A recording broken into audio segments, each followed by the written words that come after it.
Friends are a lot like snow. When you pee on them, they disappear. So let's go over 12 1.20 Minecraft mods to improve quality of life, add new lore, and give you a fun time. Do you still travel around your world on a horse like a peasant? Well, your Lord and Saviour is here to introduce you to a new mighty steed, and we call him Sniffer Daddy. Hellions Sniffer makes sniffers more useful by letting you ride them now. You don't need to tame them, just come up behind them and mount them, then apply a saddle for a good time, or just whack on a saddle while you're standing next to it. But it gets better, because you can attach a chest to this mini tank, and the chest looks thick while jiggling around when the sniffer moves, which is fully functional, and he even stores items in the chest that he sniffs and digs up from the ground. 10 out of 10, good boy. You can also attach an ominous banner to Sniffer Daddy, and he will sniff out and take you to the nearest outpost, which is perfect to do when AFK. Or you can use big brain tactics and make your house an outpost so the sniffer will always be able to guide you home. But we have saved the best for last. Unlike your not so fancy horse, Sniffer Daddy has come from the pearly gates and can walk across water like a champion. And unlike the Titanic, he won't sink, and he floats across the water, making him the perfect companion to use as transport around oceans or getting to and from islands. There is also a new grotto biome in the caves filled with new wood types and a new plant that comes with the Sniffer Boy. And this biome fits in well in the caves alongside the lush biome. This mod is jam-packed full of sniffer add-ons, which is super fun to use. Auto third person is a must-have client-side mod everyone needs. This neat mod will automatically go into third person whenever you mount a horsey, get in a boat, or do anything that is better to use in third person. And it even goes back to first person when you dismount said item. And it even works on other mods that you install into the game, which is super neat. Cherry Grove Villages adds in little villages to the Cherry Grove biome, the missing addition we didn't know we needed. These tiny villages are constructed of the uwu wood from Mummy Senpai, and they are perfect. I just love how good these look with falling leaves from the cherry blossoms, and how the colour and wood designs go with the builds. They have houses filled with some loot and iron golems to protect them, and a little pen with some farm animals to have for dinner. This is definitely a mod that should be implemented into vanilla Minecraft in the future alongside adding villages to all biomes. Oh, what is this? Farmers feeding their animals? It would be a shame if someone... Explosive Enchantment adds in an animation to all explosions in your world, and it's a wicked effect. It makes committing grand larceny and blowing up houses a lot more fun. How cool does this look? This effect requires no enchantment like the name implies. You just load up the game and your TNT looks like mini nukes. This will work on anything with an explosion, such as TNT, creepers, and any custom mobs you install in your world. There is also an animation for underwater explosions, just in case you want to blow up some fishies. You no longer have an excuse not chopping down a whole tree. Panda's falling trees makes it so you can chop down trees like your ancestors did. Now all you need to do is break one block on a tree, and all blocks above it will gracefully body slam it to the ground and bounce for a dramatic effect. Once they hit the ground, all the wood, sapling, sticks, and apples will appear, saving you time chopping down a whole tree. And yes, we tested out for scientific purposes. You can build a tree to the world height limit, and once you chop it down, the whole thing will fall, donking any poor villager in the distance on the noggin. But this only works if the base block is a naturally spawned block. You can't build your own tree from the ground up, it'll just break like normal. ChoiceTheorem's OverHauled Villages is the perfect choice to upgrade villages in your world. It overhauls all the villages in your Minecraft world, and even adds in villages to every single biome. And the new biome dependent villages look amazing, and walking through these villages is such a vibe, as each village has their own unique style. I think my favourite village is the Mushroom Village, as it adds in a lot of life to what is usually a barren wasteland. Hold up for a sec.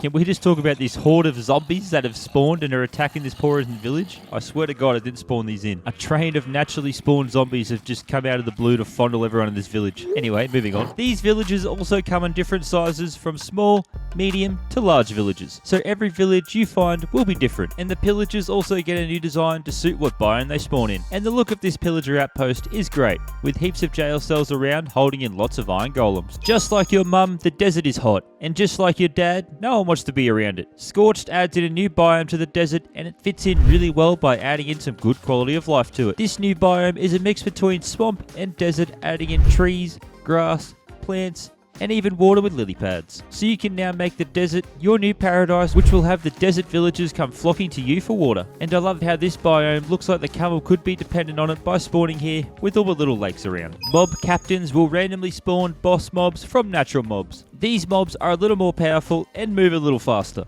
but they are still fairly easy to beat in late game. When you beat one of these captains, they will drop an enchanted item, which is pretty OP if you manage to get one early game. So it's worth trying to find one of these guys. When they spawn into your world, you will be notified and hear a sound, so you can either go and find them or run away like a little wimp. These mobs will have particles floating around them, so you can easily identify which mobs to beat with your golden noodle. It's time to tap into your inner gopher and dig up the past with better archaeology by overhauling archaeology to add in more content and lore. There is now 3 new main structures that spawn in your world, all filled with loot, traps, mobs, and mazes from Indiana Jones. Be careful when exploring these dungeons, as your booty will probably get clapped, and be smart enough to solve the puzzles to secret rooms for all the deadly pirate booty inside. The jungle pyramid is probably the hardest to explore, but it's the most rewarding. But stumbling across the Mesa ruins after nearly dying from dehydration gives you the best item, filled with villager money and totems of living, and the new throwable bombs. And if you get enough of these bombs, you can show villagers who is the most respected around these parts. I love how this works with enchanted explosions. There are also little structures that can contain villagers to trade archaeology items with, and just like a normal villager, he has ranks you can trade through as well, so you can get some pretty decent items out of him. There is also more little structures you can randomly stumble upon, and you can uncover fossil remains of mobs, such as the creeper, villager, cat, chicken, and sheep. And these fossils have their own special abilities. For example, having a chicken fossil nearby will uninstall fall damage, making exploring mountains a lot easier. You also get some new artifacts which are fun to use. The Totem of Torrents turns you into a land torpedo, using your big ass forehead to take out mobs. It's just like Riptide with the trident, just without the big fork. The Totem of Souls will act like Sloptimus Prime and suck out the life of the mobs you hit with it, giving you the health you steal while also injuring the mob. A 2 birds with 1 stone item. And there's also 3 enchantments that you can use to improve your skills and save plenty of time in your day. This is a huge mod that expands on Minecraft's newest feature, adding in heaps of lore and items and new blocks. I would definitely recommend trying this mod out. Better third person gives your camera more freedom than America. Now you can freely move your avatar around without having to move the camera, so you can run in any direction you want and keep the camera in the same spot. Perfect for boss fights or even just exploring, or when you want to look around without stopping. Also making it much easier to do a Yui when you come across a mob you don't want to fight, and keep an eye on it while you're running away. Are you fresh out of the Weenie Hut Jr. and trying to pick fights with people bigger than you? Well, respawn back in and punch a pig,